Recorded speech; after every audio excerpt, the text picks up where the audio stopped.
2 Tawarikh 33. Raja Manasye. Manasye berumur 12 tahun pada waktu ia menjadi raja dan 55 tahun lamanya ia memerintah di Yerusalem. Ia melakukan apa yang jahat di mata Tuhan sesuai dengan perbuatan keji bangsa-bangsa yang telah dihalaukan Tuhan dari depan orang Israel. Ia mendirikan kembali bukit-bukit pengorbanan yang telah dirobohkan oleh Hizkia ayahnya. Ia membangun mezbah-mezbah untuk para Baal, membuat patung-patung Asyera, dan sujud menyembah kepada setiap tentara langit dan beribadah kepadanya. Ia mendirikan mezbah-mezbah di rumah Tuhan walaupun sehubungan dengan rumah itu, Tuhan telah berfirman, "Di Yerusalem namaku akan tinggal untuk selama-lamanya." Dan ia mendirikan juga mezbah-mezbah bagi segenap tentara langit di kedua pelataran rumah Tuhan. Bahkan ia mempersembahkan anak-anaknya sebagai korban dalam api di lebak Ben Hinnom. Ia melakukan ramal, telaah, dan sihir dan menghubungi para pemanggil arwah dan para pemanggil roh peramal. Ia melakukan banyak yang jahat di mata Tuhan sehingga ia menimbulkan sakit hatinya. Ia menaruh juga patung berhala yang telah dibuatnya dalam rumah Allah. Walaupun Allah telah berfirman kepada Daud dan kepada Salomo anaknya, "Dalam rumah ini dan di Yerusalem yang telah kupilih dari antara segala suku Israel, aku akan menaruh namaku untuk selama-lamanya. Aku tidak akan membuat pula orang Israel berjejak keluar dari tanah yang telah kutentukan untuk nenek moyangmu, asal saja mereka melakukan dengan setia segala yang telah kuperintahkan kepada mereka dengan perantaraan Musa, yakni segala hukum, ketetapan, dan peraturan." Tetapi Manasye menyesatkan Yehuda dan penduduk Yerusalem, sehingga mereka melakukan yang jahat lebih daripada bangsa-bangsa yang telah dipunahkan Tuhan dari depan orang Israel. Kemudian berfirmanlah Tuhan kepada Manasye dan rakyatnya, tetapi mereka tidak menghiraukannya. Oleh sebab itu Tuhan mendatangkan kepada mereka panglima-panglima tentara Raja Asyur yang menangkap Manasye dengan kaitan, membelenggunya dengan rantai tembaga dan membawanya ke Babel. Dalam keadaan yang terdesak ini, ia berusaha melunakkan hati Tuhan Allahnya.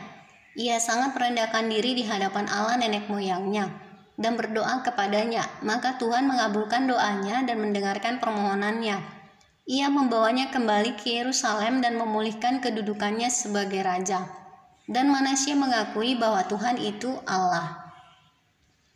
Kemudian ia mendirikan tembok luar pada kota Daud di sebelah barat Gihon di lembah sampai dekat pintu gerbang ikan, mengelilingi Ofel. Tembok itu dibuatnya sangat tinggi. Ia menempatkan juga panglima-panglima perang di tiap kota kubu di Yehuda.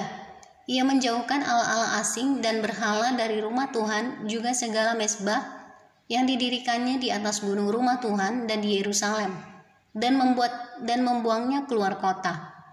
Ia menegakkan kembali mezbah Tuhan, mempersembahkan korban keselamatan dan korban syukur di atasnya, menyuruhkan kepada Yehuda untuk beribadah kepada Tuhan Allah Israel.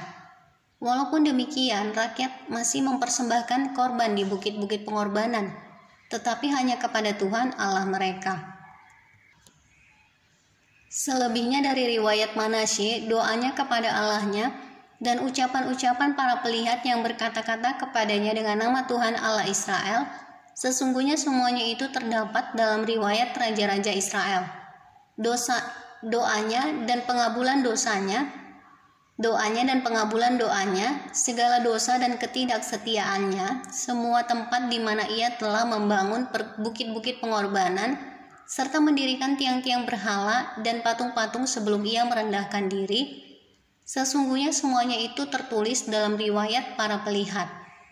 Kemudian Manasye mendapat perhentian bersama-sama dengan nenek moyangnya, dan ia dikuburkan di dalam istananya, maka Amon anaknya menjadi raja menggantikan dia. Raja Amon berumur 22 tahun pada waktu ia menjadi raja, dan 2 tahun lamanya ia memerintah di Yerusalem. Ia melakukan apa yang jahat di mata Tuhan, seperti yang telah dilakukan Manasye ayahnya. Amon mempersembahkan korban kepada segala patung yang dibuat Manasye ayahnya dan beribadah kepada patung-patung itu. Tetapi ia tidak merendahkan diri di hadapan Tuhan seperti Manasye ayahnya merendahkan diri. Malah Amon makin banyak kesalahannya. Maka pegawai-pegawainya mengadakan persepakatan melawan dia dan membunuhnya di istananya.